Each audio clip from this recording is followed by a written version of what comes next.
guys, welcome to my channel. My name is Paula, and on this platform we discuss about designer, fashion, luxury and lifestyle, but in a more practical and sensible way. This is going to be the second part of my pre-loved luxury videos. The first one was where to shop for pre-loved designer items, and this is gonna be about how.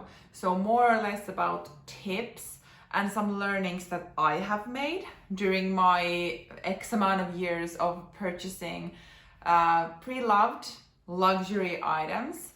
And to be more precise, there is 10 tips what I have learned and what I kind of process when I am buying designer items that are not new from the boutique. And I thought I would share them with you, so hope you find them informative. And definitely leave down in the comments your own kind of tips and tricks that you use when you're buying pre-loved, or if you've never bought pre-loved, kind of what is holding you back. I would be so curious to know. Before we get started, it would mean the world to me if you would like this video, comment down below, but definitely subscribe to my channel and come back here. I post new videos every Monday and Thursday, and I think you would also like it here. Let's just go right into the first tip, and that is check the payment method. Basically, a rule of thumb, always pay with credit card, PayPal, or this, I think the word is afterpay services, so such as like Klarna or similar. I know that the world is filled with similar type of platforms or similar types of services. And with Afterpay, I'm not really saying that you should pay in pieces, but more about getting an invoice. So when you order from a secondhand website or purchase from a boutique, just make sure that you are not paying directly from your bank account or by cash, because then you do not have the protection. So with credit card companies or PayPal or these afterpay pay companies, if you get screwed, so basically if the item turns out fake, if the condition doesn't match, or if you don't get any item at all, so they just scam you for the money, then there is a bigger player in between. And with these services, like they pay it first and then you pay the services. So they will then go after whoever sold the unreliable product. So just always pay with a method that there is another company in between. And that is basically the biggest tip, because with that you get an extra protection for it. Second is check what the return policy is. So with pre-loved, if you watched my first video, so there are different types of platforms and marketplaces that sell pre-loved items. Some do offer automatic return without any questions asked. So it's just more or less if you like it or not. If you don't like it, you can return it. Then others are more precise with the return. So it's like, it's a used item, look the pictures carefully, and then make the decision. We're not going to refund you if you don't like it, etc. So just kind of check if there even is a return policy, because if it is a second-hand item, the protection usually is a bit smaller. But if you go to these bigger players on the market, they usually have some sort of return offerings in there. Third one is related to the second one. So check what the authentication process is. Some players offer authentication on them, so they are kind of validating that they are only selling 100% authentic pieces. And with these places, usually they have this kind of offering that if it turns out to be fake, they will refund you. And I would say like majority of these more business-like platforms do offer 100% authenticity guarantee and then refund if it turns out to be fake, because otherwise people would not purchase from them, because right now the fake market is kind of out of hands and the fakes are so good that it actually is difficult even for the professional authenticators sometimes to see the difference. And especially in some platforms where they are trying to authenticate through photos, etc. So it's more or less the rule of thumb that if you purchase from these marketplaces, that there is a kind of authentication guarantee, and if it turns out to be fake, you get your money back. But you need to check it. You need to be aware what the process is, what is required from you if you then kind of end up with a fake item. Is it enough you just contact them, or how it works? So just kind of check it before ordering. Number 4, it's always safer when there is a business in between versus a kind of individual person to another individual, or private people selling to each other. And this comes even more visible when we have these kind of local Facebook groups. I think this is a more kind of international trend. For instance, for Louis Vuitton, there might be a group where Louis Vuitton enthusiasts are able to sell their used items to someone who is looking for that item, etc. So in these type of groups, the protection is quite small. I mean, obviously it's always a crime to sell a fake item. I'm assuming it's a crime in majority of countries. But the protection is like, who do you complain to? Who will refund you? Basically no one. So it is always safer when there is some kind of platform or company in between that at least somewhat monitors what is going on. And the bigger players, obviously, they have like a full company machine behind it. So a bit safer with those. But that being said, like, if you are lucky, these kind of local groups or just kind of private people selling to each other, when there is no middleman, there probably is no commission either. So you are able to make better deals maybe, or find some items with a better price. So that's why it is kind of, at least I'm a bit curious to look at these places, because of the reason that there is a private person selling from their own collection to someone, and there is no middleman to take coins from that purchase. So then as a buyer, you might get a better price for it. And I think that in bigger countries, I live in a tiny Finland, but in bigger countries, I think that people are using like PayPal to also kind of do this money transferring. But here in this very trusting country, I mean, I think Finns are sometimes described as naive, but anyway, because we are so reliable, take this lightly please, but our human nature is being very kind of trusting and reliable, because we are that. So we don't have that much of these type of PayPals when you're purchasing from a private person. It's more like a bank transfer or something like that. So this is definitely something to be aware of, that what's the scenario of where you're buying, and how trustworthy is the seller if it is a private person. Number 5, even though the platform or the marketplace might offer some kind of authentication, if you are in doubt, always double check with another authentication service. For instance, Pro Authenticator or someone else. This is just the one I have used in the past, and it is usually super simple, because they ask you to take a few photos of the item of specific places, and then there is an authenticator who looks at the photos. They might ask more photos, or if the quality is bad or something like that, and then you will get the response in, let's say, a day or 2 or something like that. And obviously you need to pay some extra of this, but for the peace of mind, I mean, it probably is worth it. But I would definitely advise to kind of get a second opinion, especially when you are purchasing from designer fashion houses that you are not so familiar with yourself.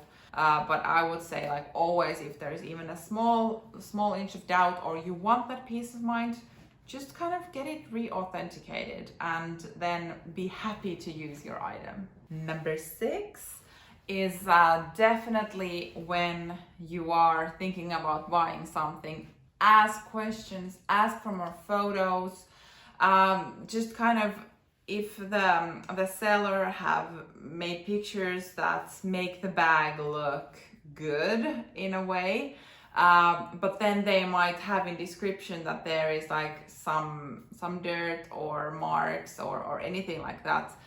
This is at least what I have noticed that some might do, that they are more or less honest in kind of the description that they have kind of written, but then they've taken the photos from an angle that you can't really see it, but they are a bit trying to fool you, because they are kind of truthful in written that there is some marks on the bag, and then they haven't really taken the pictures of that, giving an impression that actually it is in pretty good state.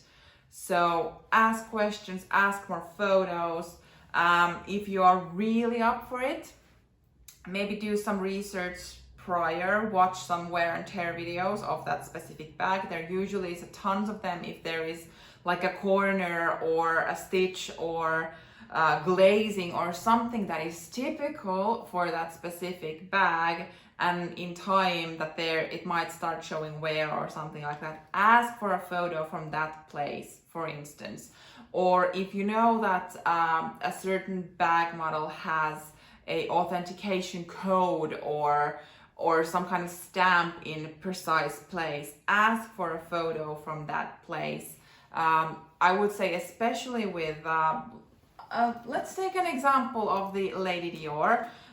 There are quite many places where you can kind of, as an amateur, try to authenticate or check.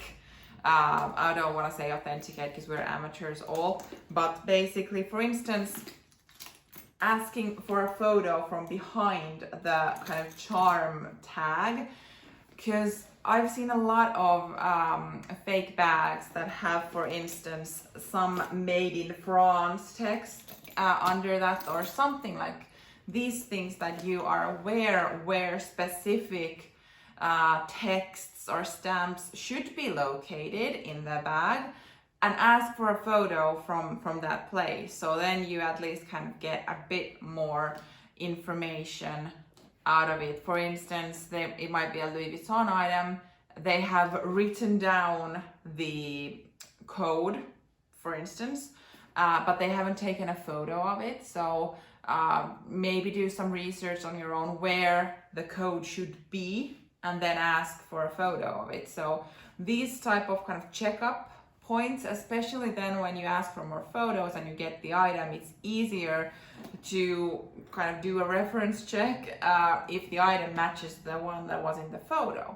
So that's just something that I usually do if I feel that there is not enough photos. And it, at least for me, I mean, of course, if I'm able to get a brand new bag from secondhand market that the seller says that they've never used, and I would get it with a massive kind of discount compared to if I would buy it from the store, I mean, of course, happy to do it.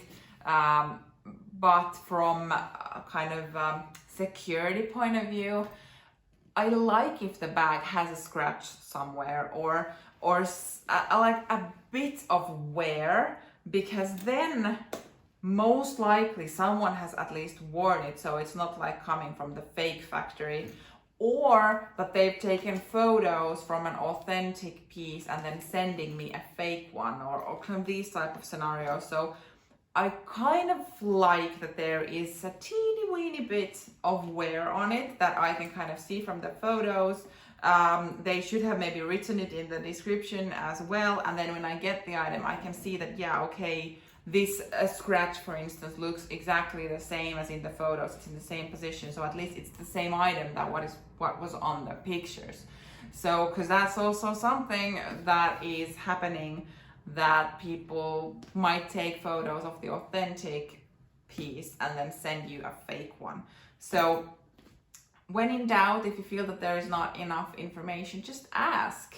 basically. And it might be that with these kind of professional companies, that they don't have an opportunity for you to ask questions or ask for more photos, but they usually have a return policy so that you're able to return if you just don't like it. So it's you can either ask questions from more kind of when private people are selling, or then with these professional companies like marketplaces, they probably have a return policy. So even though you can't ask for questions or photos, you can then send it back if you don't like it. So now we are in number 7.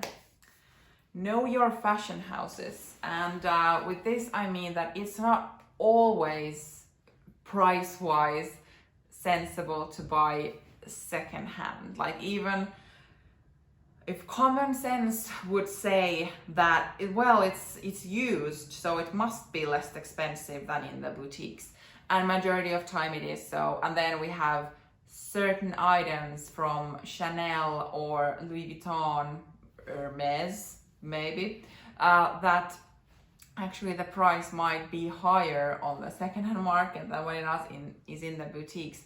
So kind of know your fashion houses. And at least for me, this is only just kind of my thinking. When it comes to Louis Vuitton, for instance, and let's say items that cost less than 1,000 euros, which usually mean canvas pieces, I don't recommend buying secondhand unless you are actually looking for a vintage one, or that the price difference is actually there, because Louis Vuitton is in a massive price increase train, especially for those less expensive items, ergo canvas pieces.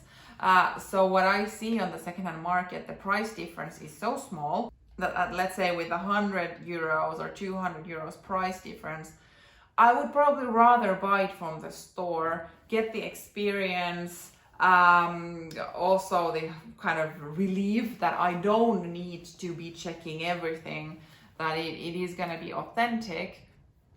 And then most likely, if I don't like it in a couple of years' time, there has been price increases again, and you are gonna get like close to what you paid yourself back if you try to sell it. So for those, I'm really iffy. Like, obviously, if it is a really hard to get piece, pochette accessoire, for instance, that it's like you cannot get it from the store, or it's very difficult and you don't have the patience to wait, then that's like, well, in that case, turn to the secondhand market and pay a premium. But that at least is how I see it. So that I need to know what the value is from each places, so that for some brands it just doesn't make sense to buy from secondhand. But then kind of continuing with Louis Vuitton, let's say Louis Vuitton leather bags that cost more than 2,000 euros. And I'm not talking about the it bags of the moment, but in general, the leather bags that Louis Vuitton has. For those, I actually would look very precisely from the secondhand market, because there isn't that big of a kind of a purchase buyer audience for the expensive leather bags from Louis Vuitton. So those are then sold with a good price on the secondhand market.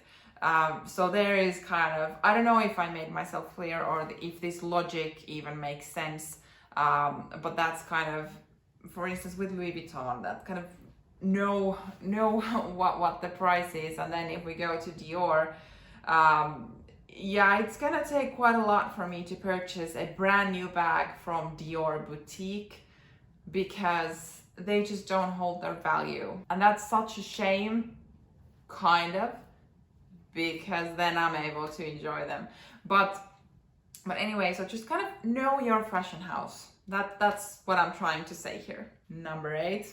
Kind of need to start counting my fingers now. Compare different platforms. If you are after a specific item, don't just kind of look from one place or buy from the first platform you find it from. actually look at different platforms, prices, conditions, what they come with, because that might have an impact on the price. So for instance, if you are looking for a bag and you are not that fussy about getting the box and the ribbon and dust bag, or let's say all of it for instance, then you might be able to get the same kind of conditioned bag, but at a bit better price than the one that comes with the whole set or something like that. So just compare different platforms and see what the prices is, and then kind of it might also depend on where that platform company is. So for instance, from a European point of view, if I'm looking at items from Vestiaire Collective, and I usually filter the European sellers so that I don't need to pay any import duties or taxes or anything like that. And I get the kind of European price point from European sellers who most likely have purchased the item from Europe, versus if I would look from Fashionphile, which is in the US, where the luxury items in general are more expensive. So it is not only the kind of conversion from euro to dollar, but there's also a bit extra that goes when they are kind of exported there. So if I'm looking from Fashionphile, for instance, the items are kind of by default more expensive for me, and then there would be kind of import taxes added to it. So check different platforms. Also, it might be that the item that you are into, you just can't find it from, let's say, the continent's marketplaces, and then you need to turn to the kind of bigger players. Let's say in the US, there probably is bigger markets also for these type of items, so it might be easier to find multiple of options of a certain item. But definitely, like, compare the platforms, compare the terms and conditions that they offer. So what is the best deal for you, like actually the best deal for you, where you also get the security and peace of mind when you buy. So just kind of do some homework here on where to purchase. Number 9. So this is kind of for dummies, but ask what it is included in the purchase. So it might be that it actually is already listed there, that it comes with a dust bag or box or receipt or everything or something like that. Then what I have noticed is that some sellers are lazy, and they take photos only of the item. They will not mention in the description what they actually are gonna send with it or sell with the item. And then you ask a question and they're like, yeah, it has a dust bag and a box, and I think I can find the receipt from somewhere. And of course, as a buyer, like, it's nice to get this kind of additional stuff because it is part of this world. I mean, am I alone thinking about this? So just kind of ask what is included so that you're not disappointed. I've seen some ads where it has been kind of photoed in front of a box, for instance, and then you would imagine that it is coming with the box. And then you ask, like, yeah, does it come with a dust bag? Because I can see the box in the photo. And then they reply, like, no, I'm just gonna send the item. And it's kind of like, well, good that I asked, because I probably would have been quite disappointed thinking that I'm gonna get the box that was visible in the photo. So just ask what they're gonna send with it, so that you're not gonna have these type of surprises, because that will just take your enthusiasm away from the actual item if you start feeling bad about the accessories not being included. Now we are at 10, so the final one, and this might seem really self-explanatory and is that for everyone, but I cannot post this type of video without mentioning it. And it is, if it seems too good to be true, it probably is. I just I cannot understand these type of pre-loved kind of product ads where it's like it's new from the boutique, but then for some reason you don't have anything left. No receipt, no box, no authenticity card. Maybe, just maybe you have a dust bag, but with these type of ads, and then you would get it with a somewhat, let's say, and then you would get it for many hundreds cheaper than what it is in the store. So that would kind of make me think like, okay, why are you selling a brand new bag with that type of price? And for some reason you've never used it, but you have lost everything that it came with. Those type of ads get me a bit kind of considerate that can this be legit? Sometimes it can, and don't take this wrong, there might be people who actually get these items as gifts, as majority of them say, and they just haven't used them, but then as it has been a gift, they have thrown away boxes and dust bags. Could happen.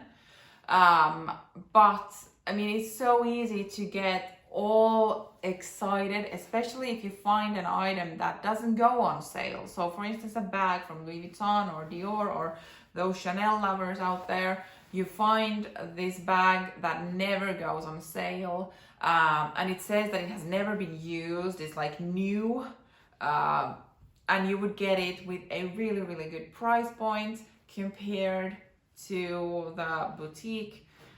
But then for some reason the seller has got it as a gift and thrown away everything that it most likely came in, because why would someone gift a, let's say, 3,000 euro bag without the box and a dust bag? That they would go to the boutique, purchase it, get all the accessories, take the item from those accessories and just give the bag like that.